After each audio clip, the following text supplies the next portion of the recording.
À partir du mois d'août 2016, des campagnes de vaccination d'urgence contre la fièvre jaune seront lancées le long de la frontière entre l'Angola, la République démocratique du Congo et la capitale congolaise, Kinshasa.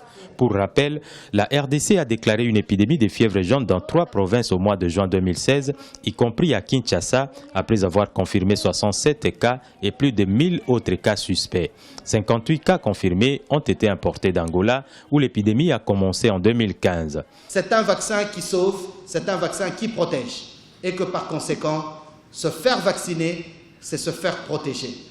En Angola voisin, il y a des centaines de personnes qui sont mortes à cause de la fièvre jaune. Donc je pense que le message que nous aurons à donner pendant toute cette période, c'est de pouvoir demander à notre population de se faire vacciner. Le gouvernement angolais et les organismes internationaux de santé ont vacciné plus de 2 millions de personnes, près de la moitié à Kinshasa, entre le 26 mai et le 4 juin 2016.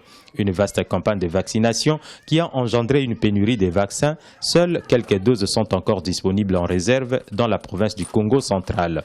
Raison pour laquelle le virus hémorragique transmis par les moustiques est une préoccupation majeure à Kinshasa, une ville d'environ 12 millions de personnes, avec un climat humide favorable aux insectes. Nous disons que l'OMS, depuis le début de cette épidémie, est aux côtés de la République démocratique du Congo dans cette lutte pour le contrôle de la fièvre jaune.